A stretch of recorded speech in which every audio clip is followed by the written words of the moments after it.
Segunda Epístola aos Coríntios, no capítulo 6.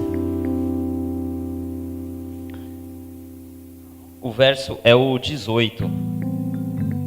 Está escrito assim: E eu serei para vós pai, e vós sereis para mim filhos e filhas, diz o Senhor Todo-Poderoso. Ore comigo. Senhor, fala conosco essa noite, Senhor. Senhor, traz a nossas mentes, Senhor, tudo aquilo que precisamos saber para ser filhos e filhas. Senhor, traz aos nossos corações, Senhor. Relembre, Senhor, todos aqueles momentos, Senhor, de quando a gente sentiu aquele primeiro impacto, o primeiro amor, as primeiras caminhadas contigo, Senhor. Ou, Senhor, aquele que ainda nunca teve um contato contigo, que o Senhor possa ter um contato com Ele neste momento, nessa noite, Senhor, para que essa pessoa também venha se sentir filho ou filha do Senhor. Que todos nós venhamos entender, Senhor,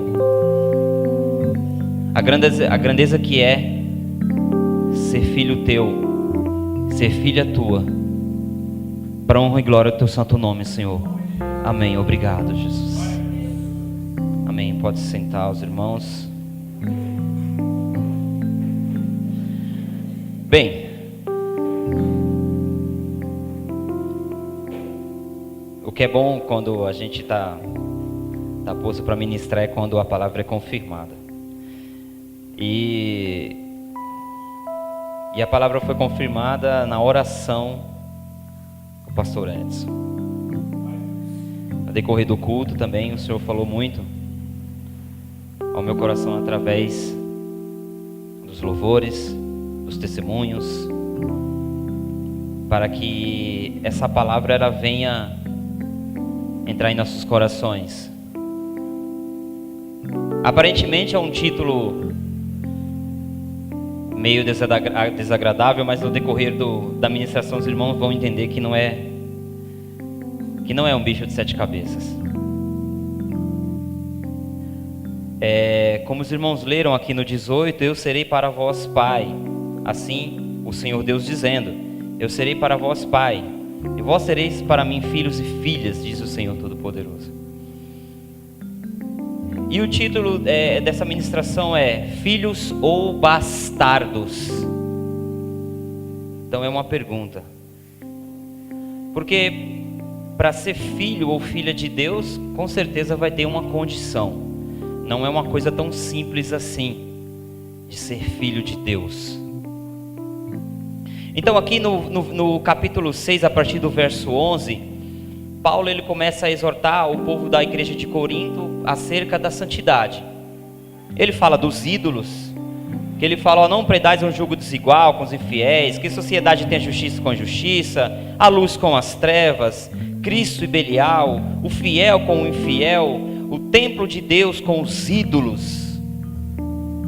E antes do 18 ele fala, porque vós sois templo do Deus vivente, como Deus mesmo disse, neles habitarei e com eles andarei. Eu serei para eles seu Deus e eles serão para mim povo. Quando que Deus falou isso? A gente vê lá no livro de Oséias. O livro de Oséias é um livro, eu gosto muito do livro de Oséias. Primeiro, por causa como que Deus usa aquele profeta. Eu creio que poucos de nós, posso até dizer que nenhum de nós, todos queremos ser usados por Deus. Mas quando a gente olha para o livro de Oséias, a gente fala assim, eu não queria ser usado assim não. É verdade ou não é? É muito pesado. A maneira que Deus usa Oséias para ilustrar a condição do povo em relação a Deus é muito pesado. É pesado. Como eu disse agora, todos eu creio aqui que desejam ser usados por Deus. Não é bom quando você fala algo da parte do Senhor para alguém e aquilo muda a vida da pessoa, é muito satisfatório. É muito satisfatório. Você se sente até uma pessoa realizada, é muito bom, a sensação é maravilhosa. Quando você fala algo para alguém, aquilo muda a vida da pessoa. Agora, da maneira que Deus usou Oséias, é muito forte. Porque Deus, ele fala para Oséias, olha, pega uma prostituta e casa com ela. Porque você vai gerar filhos com essa prostituta. Irmãos, imagina só, naquela época, hoje, dá uma pequena aliviada se você pegar uma garota aí de programa, mulher da vida, se ela mudar, ela pode até mudar de vida, você casa com ela e tá tudo ok. Vai ter um certo preconceito, mas hoje passa. Agora imagina naquela época. Imagina naquela época que a mulher em alguns aspectos, em alguns serviços, ela não era muito valorizada. Agora imagina uma prostituta. Imagina um servo de Deus naquela época casando com uma prostituta. Imagina o preconceito. Imagina o que esse homem não ouviu. Imagina o que esse homem não passou. Imagina o que esse homem não suportou. Mas olha o que Deus fala, porque eu quero mostrar para o povo como que está a relação deles comigo. A sua vida com essa prostituta, o seu casamento, vai ilustrar o relacionamento do povo comigo. Eu vou querer mostrar ao povo que eles também estão se prostituindo. Por isso que Deus fala através da vida dele: eu não vou considerar mais a minha esposa, porque ela se prostituiu.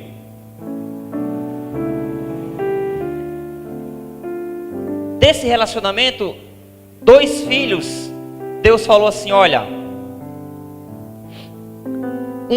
coloca o nome de Lo-Ami, que do hebraico quer dizer que não é o meu povo. Deus ele falou: fala para Ami, que é o meu povo, relacionado a Israel.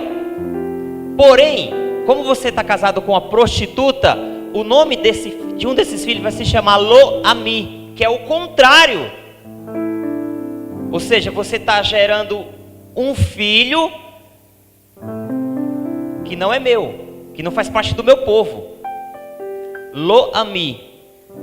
O outro você coloca de Lo-Ruama, significa desconsiderada, desfavorecida, não faz parte de mim.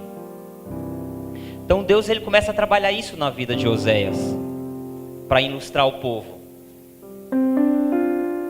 Ou os 2 filhos, falando de uma maneira bem grosseira mesmo, ou como eu intitulei, 2 filhos bastardos.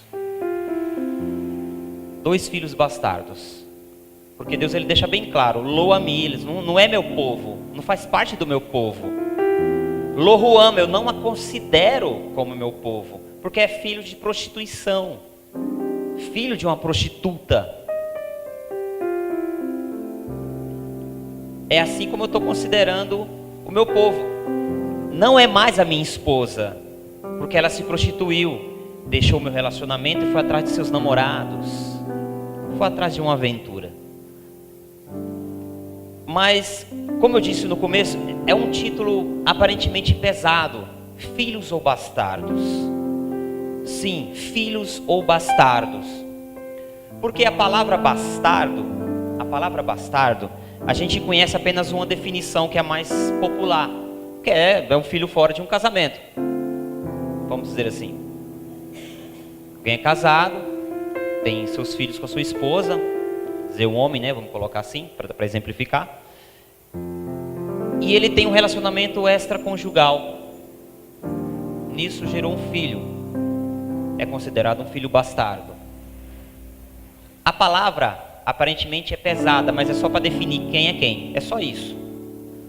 Amém? Essa é a definição mais conhecida. Entretanto, essa definição ela tem outras extensões também.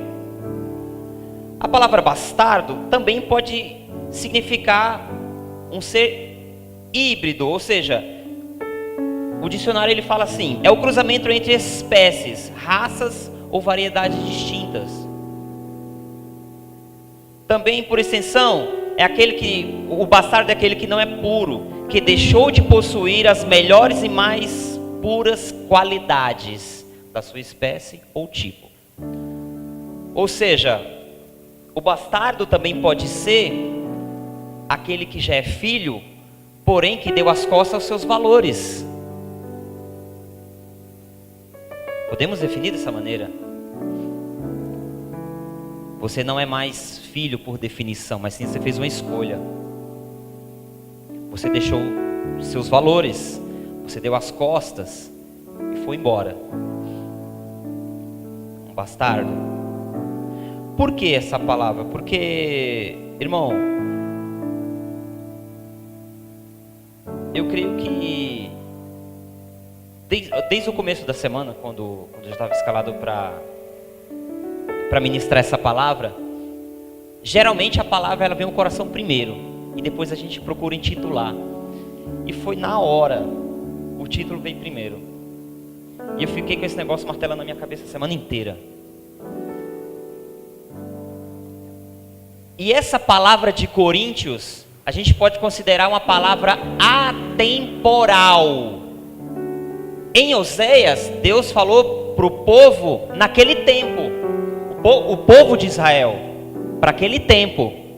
Só que olha só, Paulo ele fala, o Senhor fala através dele: eu serei para vós pai, vós sereis para mim filhos e filhas, diz o Senhor Todo-Poderoso. Mas no 16 ele fala, como Deus disse, neles habitarei, com eles andarei, eu serei para ele Deus, eles serei para eles meu povo, eles serão meu povo. Deus falou isso em Oséias, que vai chegar um tempo que Lo, Ami e Lo, Ruana, aqueles que não é povo dele, e aquela que eu não a considero, que eles vão ser o meu povo. E Paulo aqui ele repete a mesma coisa, nos dias atuais. Por que é uma palavra atemporal? Porque ela não precisa se adequar a um tempo específico. Você pode projetar ela em qualquer tempo, seja hoje, seja daqui a 10 anos, seja daqui a 100 anos. É uma palavra atemporal. Então aquela exortação para o povo do tempo de Israel naquela época, Paulo usa hoje. Por quê? Porque tudo se repetiu de novo e tudo continua se repetindo nos dias de hoje. Não mudou. Ou seja, até Lo-Ruama e Lo-Ami também se tornaram filhas bastardos, depois de ter sido adotadas como filhos e filhas.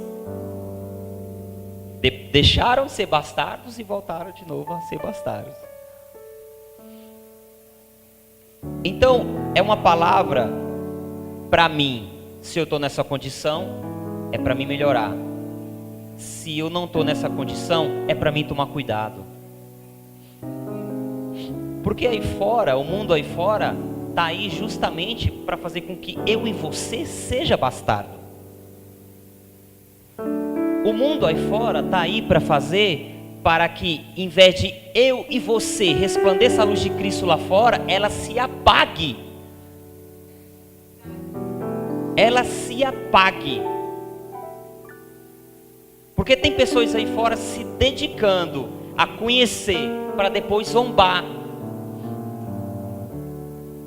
Eu digo porque eu vivo, no meu trabalho tem pessoas, como eu já ministrei algumas vezes, o pastor também já citou, os desigrejados nos dias de hoje, por exemplo, eles estão aí para isso. Qual que é a definição de desigrejado? Aquelas pessoas que dizem que hoje em dia não precisa mais adorar a Deus na igreja, no templo. Então eles não dão dízimo, não ofertam, não tomam santa ceia, para eles não precisa de mais nada disso. entendeu? Eles odeiam esses homens que estão na mídia, odeiam, assistem o programa deles, mesmo odiando, só para ter o que falar, para criticar. Entretanto, odeiam esses homens, mas não amam a Cristo. Porque não tem como você querer o noivo sem a noiva. Não tem como você querer o noivo sozinho, sem fazer parte da noiva, sem ser a noiva. Então, quem quer o noivo sem a noiva é bastardo. É bastardo. Sabe?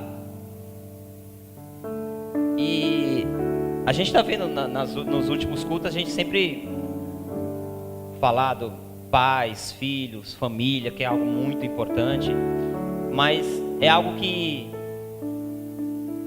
eu gosto de falar, fazer essas comparações para definir o relacionamento de nós com o Senhor, é o mesmo de pai para filho. Você vê o testemunho da Eliana, ela fala com pesar, mas ela fala, eu corrijo meu filho. Enfim, é necessário. É necessário. E uma coisa que me chama a atenção no relacionamento entre pais e filhos, que hoje, ele mudou muito, tá? Deixar muito bem claro, mudou demais. É que a gente ouve muitos pais hoje dizer que são amigos dos seus filhos. É ou não é? Vocês são amigos dos seus filhos?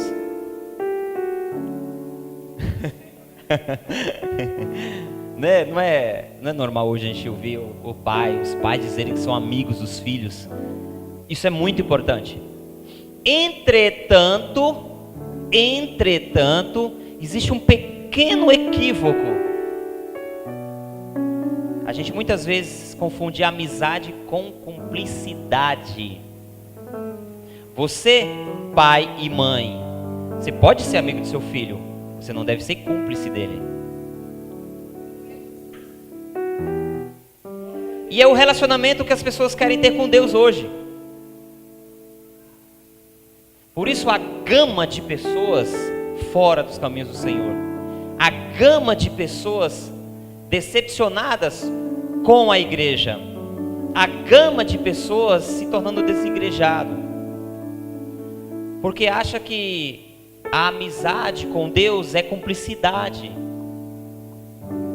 Deus, ele não é o seu cúmplice e nunca vai ser. Ele pode ser seu amigo, mas ele não vai ser seu cúmplice. O cúmplice é aquele que te ajuda em tudo. Tudo que é conveniente, ele vai te ajudar. Ele vai te apoiar em tudo, independente da sua decisão, seja boa ou seja ruim. Ele é seu cúmplice. O amigo, além de ele não te apoiar nas decisões ruins, ele ainda vai te chamar a atenção. E saiba que o seu Senhor, ele é seu amigo.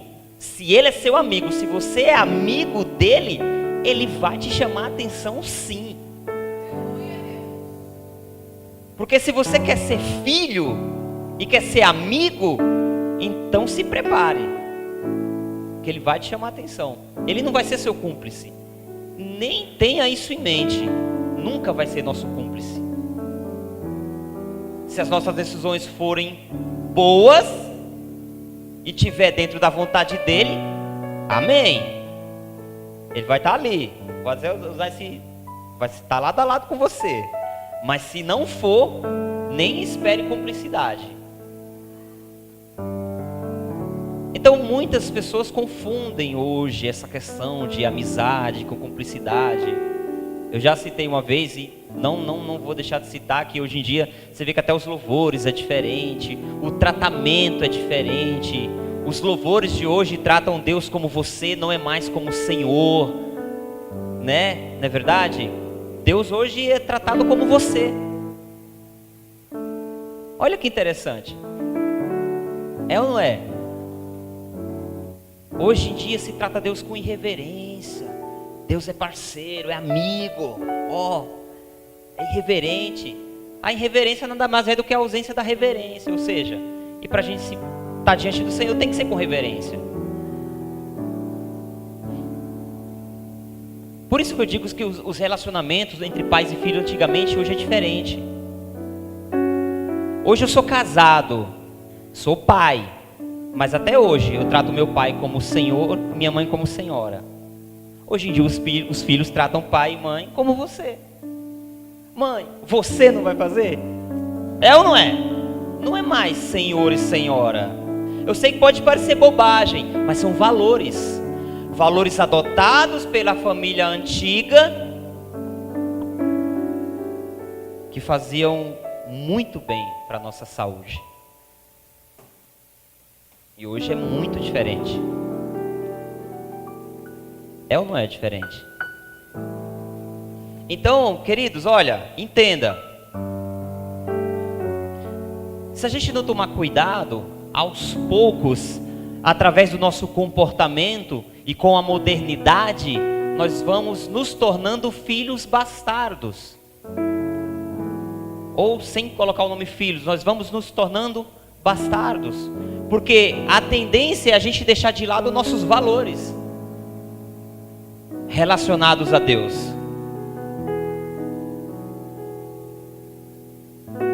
Sabe por que tem muita gente que vai e volta na presença de Deus?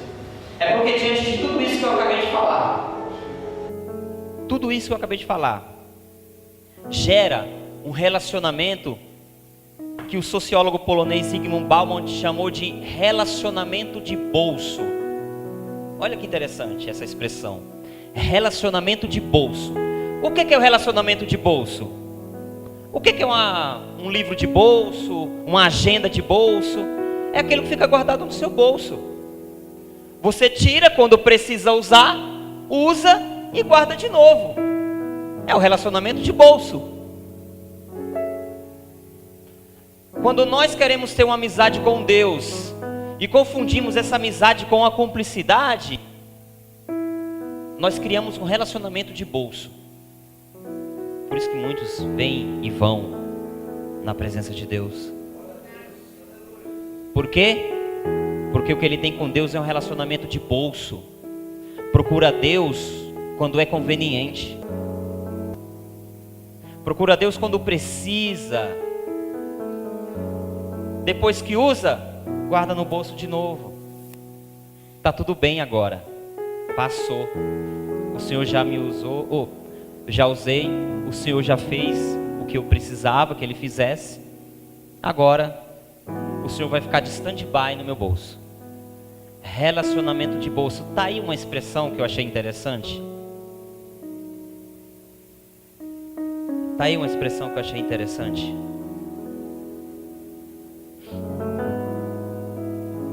Queridos, realmente essa palavra bastardo soa forte, soa. Mas como algumas outras palavras que têm um teor muito forte, serve para definir algumas coisas. A palavra trauma, por exemplo, a gente quando ouve, imagina só, eu passo uma semana sem ver o pastor Edson. Aí chegou alguém e falou assim, o pastor Edson sofreu um trauma, você já se apavora, né? Trauma? Não, ele comeu um negócio que não fez bem ao estômago dele, ele sofreu um trauma, criou um trauma por isso aí, não quer comer mais. Acho que alguém aqui já sofreu um trauma, já qualquer pessoa, alguma coisa que comeu. Eu particularmente, eu sempre gostei de comer fígado. E um dia eu comi fígado e passei mal, nunca mais quis comer. Sério. Comia muito fígado. E um certo dia, não sei porquê, eu comi e passei mal. E desde então nunca mais eu comi. Não tive mais vontade de comer. Trauma. É o trauma. Uma definição: uma desagradável experiência emocional de tal intensidade que deixa uma marca duradoura no indivíduo. Experiências na infância produzem efeitos na personalidade adulta. Ou seja, geralmente traumas de infância, ela gera um resquício na fase adulta. Mas isso é claro, tudo isso aqui está falando em coisas ruins, mas também pode ser na coisa boa. Se você sofreu algo muito intenso na sua infância, isso serve como experiência mais tarde. Por que eu estou dizendo isso? Eu ouvi uma frase muito interessante que fala que o trauma é o princípio da educação. Mais uma vez comparando, vocês lembram, quem é adulto aqui, quem é hoje já avó, pai, mãe, enfim, como que era a nossa educação antigamente? Os mais jovens não vão entender, mas os mais velhos vão entender. Essa educação, ela gera um certo trauma, que faz com que hoje você seja quem você é.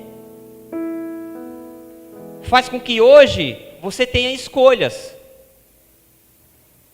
Eu posso pegar aquilo que eu passei no passado e transformar como algo bom. O pastor Edson, ele fala isso direto aqui. As experiências que ele já teve no passado, hoje ele transformou em coisa boa. Ele transfere para mim, para você.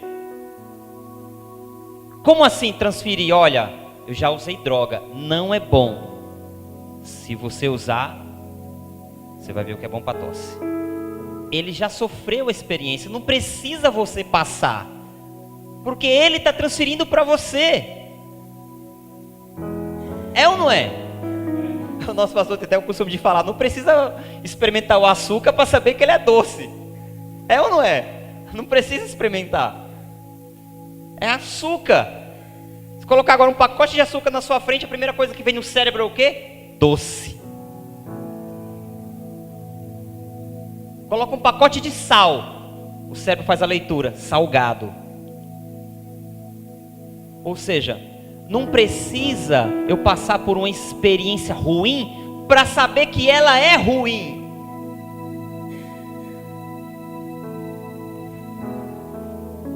Então é interessante essa frase. O trauma, ele é o princípio da educação. Por que você acha que no Antigo Testamento sempre estava se levantando profetas? O povo pecava, o Senhor corrigia e eles retornavam para os caminhos do Senhor. Só que muito tempo depois parece que eles se esquecem. Voltavam a pecar de novo, se prostituir com outros ídolos. O Senhor os corrigiam de novo. Eles voltavam de novo. Ou seja, com as experiências eles iam aprendendo. Todas essas epístolas, Paulo aprendeu com experiência. Sofrendo traumas. E ele relata em uma das epístolas. Apanhou de judeus, sofreu naufrágio, foi chicoteado. Olha o tanto de experiências traumáticas que esse homem passou, para depois transferi-las, para que outras pessoas não precisem passar por elas. Por isso que ele fala: filhinhos, eu sinto as dores de parto, até que Cristo seja gerado em vós. Eu estou aqui na frente de vocês, eu estou ensinando, eu estou transferindo tudo aquilo que eu passei, para que vocês não precisem passar. Vocês não precisam passar. Eu estou aqui falando como que é a experiência. Eu já passei por vocês, ele quis dizer. Não precisa vocês passarem. Não precisa. Então, é uma palavra que, como eu falei, quem está nessa condição, amém, irmão, você pode ter certeza que o Senhor, ele vai restaurar a sua condição, vai restaurar a sua vida, vai te colocar de pé, porque Ele te quer como filho. Ele te quer como filho. E para quem não está, é alerta. Se a gente não tomar cuidado, a gente vai se afastando e vamos nos tornando bastardos.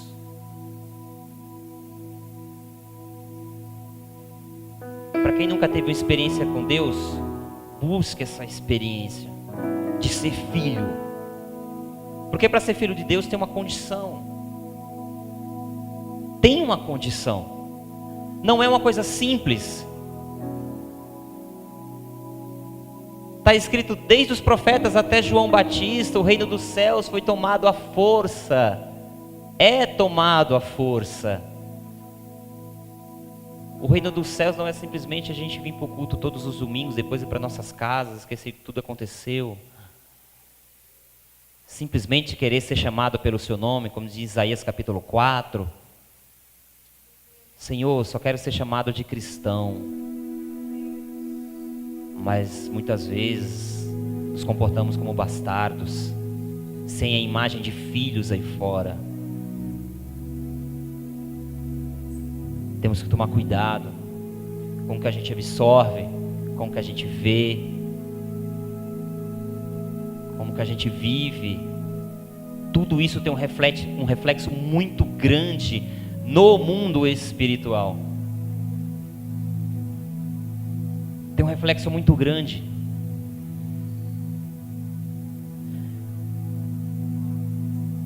Para resumir tudo que eu falei, para vocês, será? Hebreus capítulo 12, bora.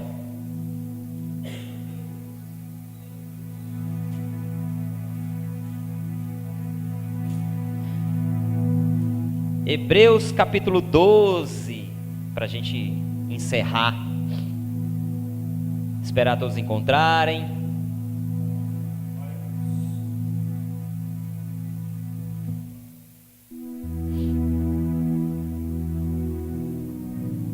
Todos encontraram?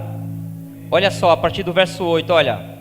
Mas, se estás sem disciplina, do qual todos são feitos participantes, sois então bastardos e não filhos, além do que tivemos nossos pais segundo a carne, para nos corrigirem, e nós os reverenciamos. Não nos sujeitaremos, pois, ao Pai dos Espíritos para vivermos, porque aqueles, na verdade, por um pouco de tempo, nos corrigiam como bem lhe parecia, mas este para o nosso proveito, para sermos participantes da sua santidade.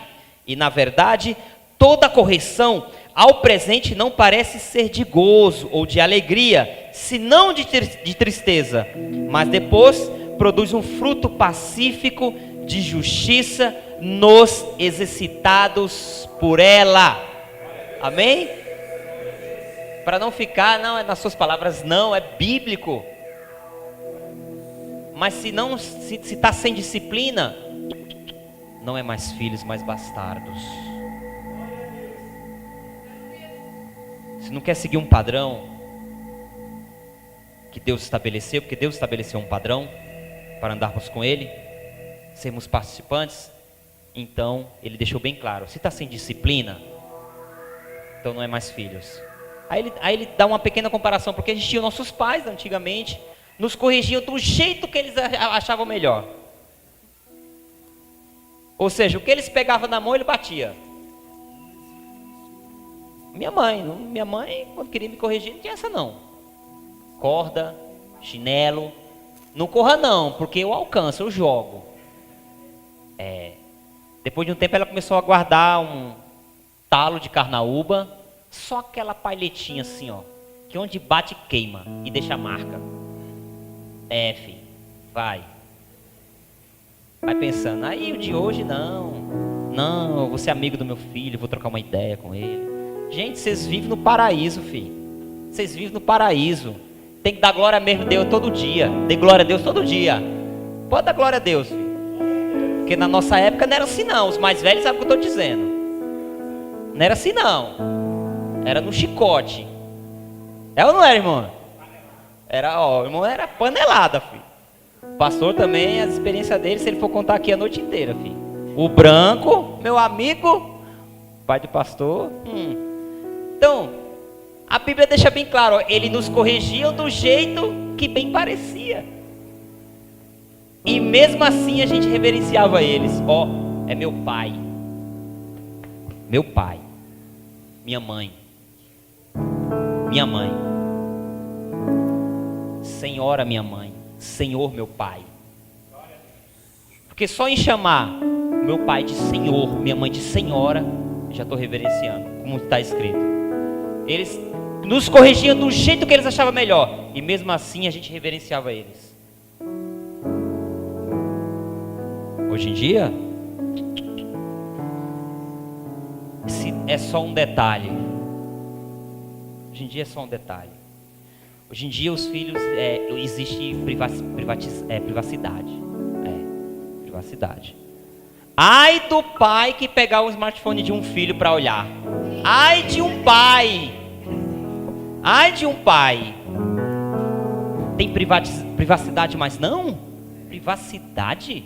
Ué, se é o seu pai e a sua mãe que sabe o que é melhor para você, você vai querer privá-los disso? Não tem como. Queridos, sejamos filhos. Sejamos sujeitos ao Senhor em tudo. Esqueça o que acontece lá fora, em termos morais. O que dizem, o que fazem, o que falam, não interessa. Se sujeita ao Senhor. Seja filho. Se adequa ao padrão. Seja exemplo. Vamos ser exemplo. Sejamos exemplo. Para que alguém olhe e fale, ó, tem pessoas que criticam mesmo, infelizmente, os evangélicos, mas olha, eu gosto de conversar com o Bruno, porque o Bruno, ele é diferente. Está dentro do padrão do Senhor. As pessoas enxergam isso. Elas enxergam isso. Não pense que as pessoas aí fora não enxergam. Elas enxergam sim. Quando você está lá dentro do padrão do Senhor, quando você está fora, elas enxergam. Elas enxergam isso. O Senhor sabe disso. Amém, queridos? Eu tenho certeza que você se esforça para ser um filho de Deus. Para que as pessoas lá fora também tenham vontade e o desejo de ser filho.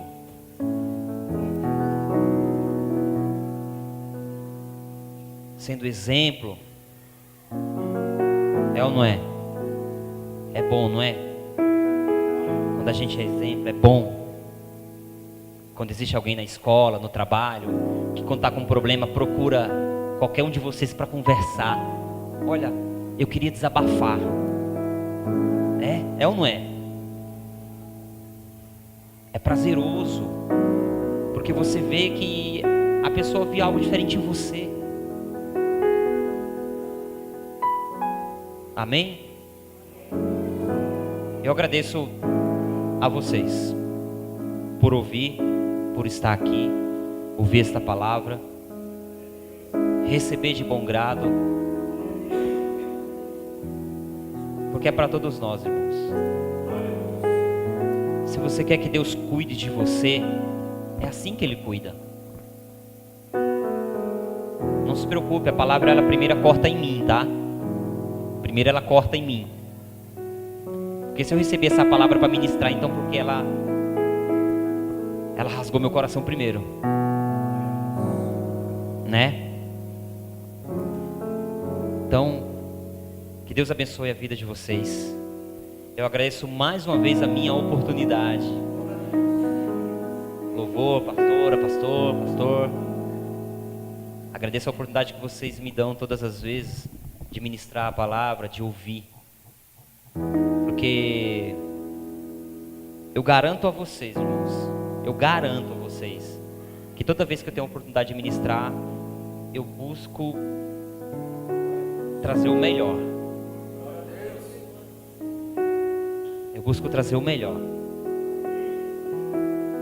Não quero trazer qualquer coisa para vocês. Porque a criança, ela só cresce saudável com alimento sólido.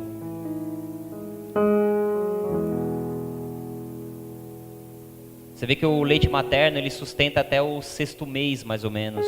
A partir do 6º mês, a pediatra já começa a introduzir comida sólida, frutas, legumes. Porque ela vai dizer, o leite materno você pode manter, mas ele não vai sustentá-lo mais, porque ela está crescendo. Então, nós só crescemos com alimento sólido. Irmãos, olha, diante de Deus, toda vez que eu tenho oportunidade de ministrar, eu sempre procuro trazer uma palavra diferente. Diferente desse perfil, sabe? Mas não me vem nada. Não me vem nada. O Senhor só introduz na minha vida esse perfil de palavra. Mas eu creio que isso é bênção para nossas vidas. Porque é alimento sólido para vocês. É alimento sólido. Vocês vão ver que esse perfil de palavra, esse perfil de alimento vai saciar vocês. Vai fazer com que vocês queiram mais Bíblia, mais palavra, mais o Senhor. Palavra de bênção, ela se torna corriqueira. Você vê que é a mesma coisa. Se você ligar a TV é a mesma coisa, só prosperidade, bênção, prosperidade, bênção, prosperidade, bênção. E a palavra sólida é aquela que faz crescer. E eu garanto a vocês que eu busco trazer o melhor dessa escritura para nossas vidas, da parte do Senhor. Então eu agradeço mesmo. Obrigado por vocês estarem aqui. Obrigado por vocês ouvirem. Porque é tudo para a honra e glória do Senhor Jesus. Amém? Deus abençoe vocês. Obrigado.